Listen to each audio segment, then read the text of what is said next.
जय हिंद, जय भारत। नमस्कार सभी सैनिक भाइयों को मेरा, और मैं उम्मीद करती हूँ कि आप सब लोग बिल्कुल ठीक होंगे।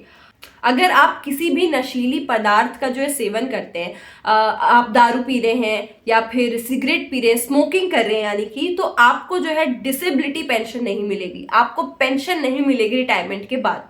अब मैं ऐसा क्यों कह रही हूँ वो मैं आपको बताती हूँ कि एएफटी जो है, एमओडी जो है, ये वहां से ये जानकारी मिली है, वहां से आदेश आया है। मैं अपने मन से ये चीज नहीं बोल रही, उन्होंने इस चीज को एक्सेप्ट किया है, आदेश पहुंचाया है कि अगर आप किसी भी नशीली पदार्थ का सेवन करते हैं, चाहे वो दारू हो, सिगरेट हो, कुछ भी ऐसा है, तो आपको जो है पेंशन नहीं मिलेगी। अब क्या खबर है वो भी मैं आपको एक बार पढ़कर विस्तार से जरूर बताऊंगी कि क्यों पेंशन नहीं मिलेगी। बल्कि सैनिकों को तो खुद कहा जाता है, क्योंकि वो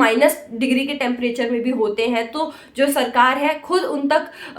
जो है उनके शरीर में गर्मी बनी रहे, वो उस टेम्परेचर से लड़ सकें, तो इसलिए उन तक ही बल्कि ऐसी चीजें पहुंचाई जाती है ताकि उनके बॉडी का टेम्परेचर मेंटेन हो सके। और फिर इस तरीके की चीज उनके साथ होना,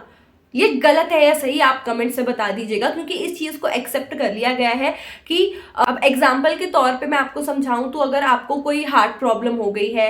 या बॉडी में मेडिकल कोई भी ऐसा अगर आपको इश्यू हो गया है, या आपको स्ट्रोक्स आते हैं, आपको कोई भी प्रॉब्लम है और आप डॉक्टर के पास जाएंगे, डॉक्टर आपसे पूछेगा या आपका चेकअप करेगा, और वहां से उसको पता चलता है कि आपने दारू, रम, जो भी इस तरीके की चीजें होती है, अगर आपने उसका सेवन करा है और उसकी वजह से आपको प्रॉब्लम हुई है, मेडिकल प्रॉब्लम आपको उस चीज के सेवन की वजह से हुई है, तो आपकी पेंशन वहीं पे बंद हो जाएगी, आपको पेंशन नहीं मिलेगी। अब विस्तार से मैं आपको इसके बारे में बता देती हूँ। एएफटी से आदेश आया है, यानी कि अत्यधिक धूम्रपान के कारण हुई चिकित्सीय स्थिति के लिए कोई विकलांगता पेंशन नहीं। अब सशस्त्र बल जो है, एएफटी ने माना है कि एक सैनिक जो है अत्यधिक धूम्रपान की आदत के कारण हुई कोई भी चिकित्सा अगर उसको होती है तो विकलांगता पेंशन का हकदार नहीं होगा, क्योंकि इसका सैन्य सेवा से कोई संबंध नहीं है। एएफटी ने भारतीय वायुसेना के एक सेवानिवृत्त ग्रुप कैप्टन की याचिका को खारिज करते हुए यह आदेश पारित किया कि जो सेवा के दौरान स्ट्रोक के कारण विकलांगता का शिकार हो गए थे, उन्हें दिसंबर 1986 में आईएएफ में कमीशन दिया गया था, और स्थायी निम्न चिकित्सा श्रेणी में होने के कारण जून 2018 में सेवानिवृत्त हुए।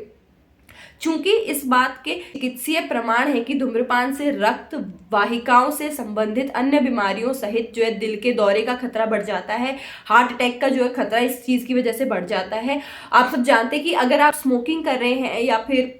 कोई नशीली पदार्थ पी रहे हैं तो उसके ऊपर क्लियरली लिखा होता है कि ये आपकी सेहत के लिए हानिकारक है, और अगर आप उसको फिर भी उसका सेवन कर रहे हैं, उसको फिर भी कंज्यूम कर रहे हैं, तो वो आपकी खुद की गलती मानी जाएगी, और इसकी वजह से ये आदेश दिया गया है कि पेंशन बंद हो जाएगी। और बहुत सारे ऐसे सैनिक भी हैं, बहुत सारे ऐसे जवान भी हैं जो इसके विरोध में है, क्योंकि सरकार खुद उनको प्रोवाइड करती है कि वो मिनिमम अमाउंट में इन चीज को पी सकते हैं, लेकिन वो मिनिमम अमाउंट जो है इतना ही होना चाहिए कि बॉडी का टेम्परेचर जो है मेंटेन रह सके और आपको उसको पीने की वजह से कोई बीमारी ना हो।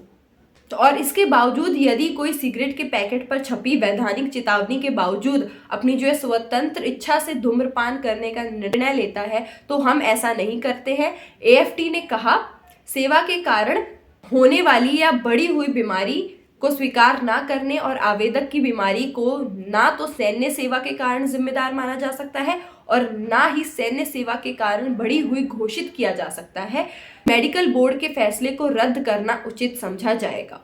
अब इस खबर को लेकर एएफटी ने, एमओडी ने यानी कि जो आदेश दिया है और इस चीज को एक्सेप्ट किया है, स्वीकार किया है, आप क्या सोचते हैं वो कमेंट्स में जरूर बताइएगा, क्योंकि बहुत सारे सैनिक, जैसा मैंने आपको बताया, विरोध में है और कुछ इस चीज को अच्छा भी मान रहे हैं, एक्सेप्ट भी कर रहे हैं कि हाँ ये सही डिसीजन है। लेकिन सारा जो रिजल्ट है इसका पेंशन के ऊपर आके देखने को मिलता है। पेंशन वैसे ही बहुत कम मिलती है और इन चीजों की वजह से बंद हो जाएगी तो ये बहुत ज्यादा नेगेटिव इम्पैक्ट पड़ सकता है। तो आपको क्या लगता है, आप अपने थॉट्स कमेंट्स में जरूर बताइएगा इस खबर को लेकर, और वीडियो को शेयर कर दीजिएगा और चैनल सब्सक्राइब कर दीजिएगा ताकि आप तक टाइम टू टाइम सारी खबरें हम पहुंचा सकें। और मेरा नाम है साक्षी, CCN News 24 से बहुत बहुत धन्यवाद।